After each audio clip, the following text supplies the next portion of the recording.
Karnataka TV ವೀಕ್ಷಕರೇ ನಮಸ್ಕಾರ. ನಾನು ನಿಮ್ಮ ಆಂಕರ್ ರಂಜಿತಾ ರೇವಣ್ಣ. ಸಂಕ್ರಾಂತಿ ಹಬ್ಬದ ದಿನ ನಾವು ಹೋಗಿದ್ವಿ ತಿಪ್ಪೇನಹಳ್ಳಿಗೆ. ಏನ್ ಜನ ಸ್ವಾಮಿ, ಎಲ್ಲ ಹಬ್ಬ ಬಿಟ್ಟು ಬಂದಿದ್ದು ನಮ್ಮ ರಂಗೋಲಿ ಸ್ಪರ್ಧೆಗೆ. 60ಕ್ಕಿಂತ ಹೆಚ್ಚು ಮಹಿಳಾ ಮಣಿಯರು ಬಂದಿದ್ರು. ಅಷ್ಟೇ ಅಲ್ಲ, ನಾವು ಕೂಡ ಯಾರಿಗೂ ಕಮ್ಮಿ ಇಲ್ಲ ಅಂತ ಹುಡುಗರು ಕೂಡ ಸ್ಪರ್ಧೆಗೆ ಇಳಿದೇ ಬಿಟ್ಟಿದ್ರು. ಇಡೀ ಏರಿಯಾ ಫುಲ್ ಕಲರ್ಫುಲ್ ಕೂಡ ಆಗಿತ್ತು.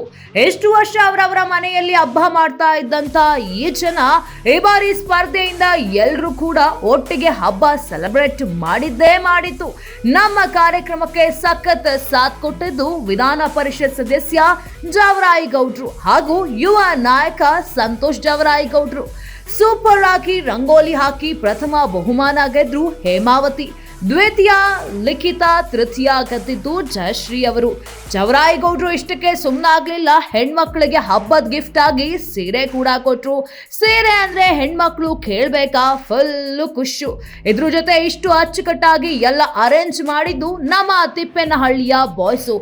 ಎಲ್ರು ಕೂಡ ಫುಲ್ ಖುಷಿಯಾಗಿದ್ರು. ಅವ್ರನ್ನ ನೋಡಿ ನಮ್ಮ ಕರ್ನಾಟಕ ಟಿವಿ ಟೀಮ್ ಕೂಡ ಫುಲ್ ಖುಷಿಯಾಗಿತ್ತು.